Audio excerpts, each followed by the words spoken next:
विमानात असलेला black box खरंच जळू शकतो का?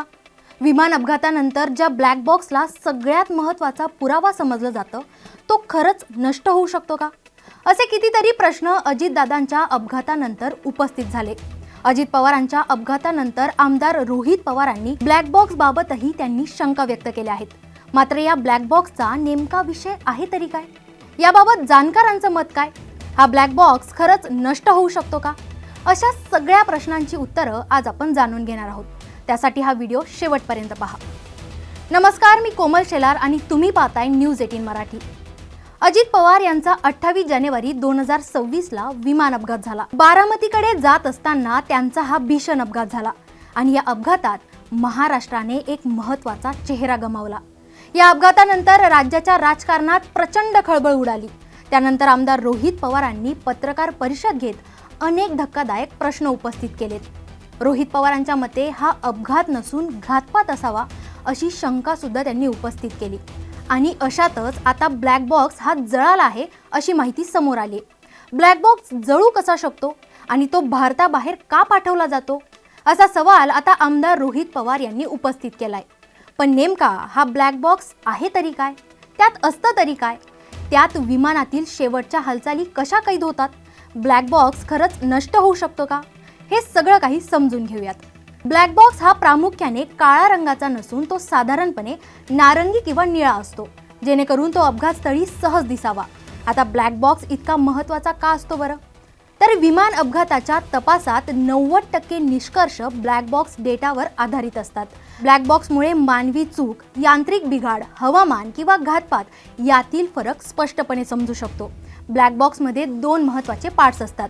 पहिला फ्लाईट डाटा रेकॉर्डर, ज्याला FDR म्हटलं जातं, जो विमानातील सर्व तांत्रिक माहिती नोंदवत असतो. यात विमानाचा वेग, उंची, इंजिनची कामगिरी, पायलटची नियंत्रण क्रिया इत्यादी सगळ्या गोष्टी नोंदवल्या जातात.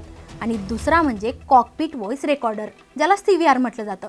याचं मुख्य काम असतं कॉकपिटमधील आवाज रेकॉर्ड करणं. पायलटचा संवाद असो, रेडिओ कम्युनिकेशन असो, अलर्ट अलार्म असो, या सगळ्या गोष्टी याच्यात रेकॉर्ड होत असतात. यात सतत 2 ते 4 तासांचा ऑडिओ रेकॉर्ड होत असतो, जेणेकरून अपघाताच्या आधी काय घडलं हे समजायला सोपं जाऊ शकतं. थोडक्यात काय, तर FDR आणि CVR यांच्यापासूनच ब्लॅक बॉक्स तयार केलेला असतो.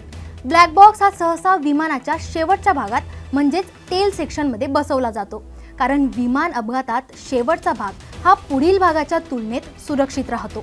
याच कारणाने विमान अपघातातील मुख्य आणि सगळ्यात महत्त्वाचा भाग हा ब्लॅक बॉक्स असतो.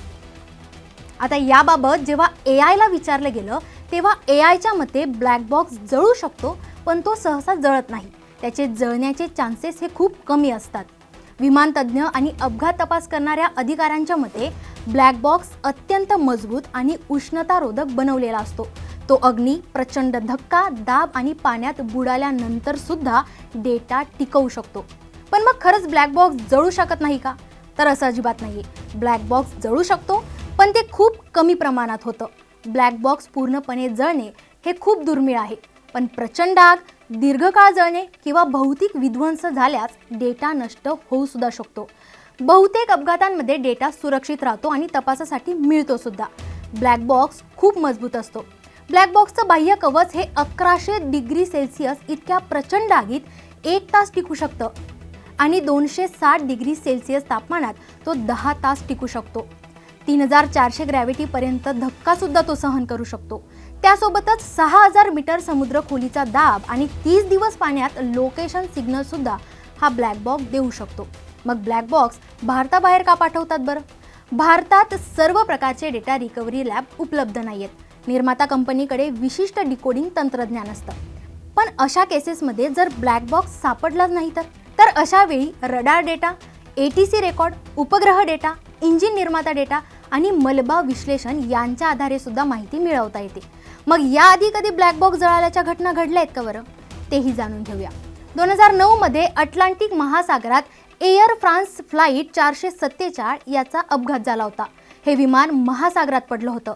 त्यावेळी ब्लॅक बॉक्स सुरुवातीला सापडलाच नाही, मात्र काही दिवसांनी समुद्रात शोधून तो मिळाला होता आणि यात बाह्य कवच काही प्रमाणात जळलं सुद्धा होतं, पण मेमरी सुरक्षित राहिली होती आणि डेटा पूर्णपणे मिळाला होता. असंच 1999 मध्ये इजिप्त एअर फ्लाईट 990 या विमानाचा अपघात झाला होता. अपघातानंतर स्फोट आणि आग प्रचंड प्रमाणात पसरली होती. त्यावेळी ब्लॅक बॉक्सचं बाह्य कवच जळालं होतं, पण मेमरी आणि डेटा हा सुरक्षित राहिला होता आणि तपासासाठी आवाज आणि डेटा वापरता आला होता. थोडक्यात काय तर ब्लॅक बॉक्स जळून जाऊ शकतो, पण त्यातील डाटा हा पूर्णपणे नष्ट होत नाही आणि त्याचे जळण्याचे चान्सेस सुद्धा तितकेच कमी असतात. आता अजित पवारांच्या विमानातील ब्लॅक बॉक्स जळल्याचं बोललं जातंय, मात्र त्यातील डाटा सुरक्षित असण्याचे सुद्धा तितकेच चान्सेस आहेत. म्हणजे काय तर अजितदादांच्या विमानाचं इंजिन बंद पडलं होतं का? पायलटने मदतीचा संदेश दिला होता का? की मग अचानक नियंत्रण हरवलं होतं? स्फोटाचा आवाज नोंदवला गेला होता का? अशा सगळ्या प्रश्नांची उत्तरं मिळू शकतात. थोडक्यात काय तर हा घातपात आहे की अपघात हे या बॉक्समधून स्पष्ट होऊ शकतं. बाकी तुम्हाला याबाबत काय वाटतं? कमेंट करून नक्की सांगा.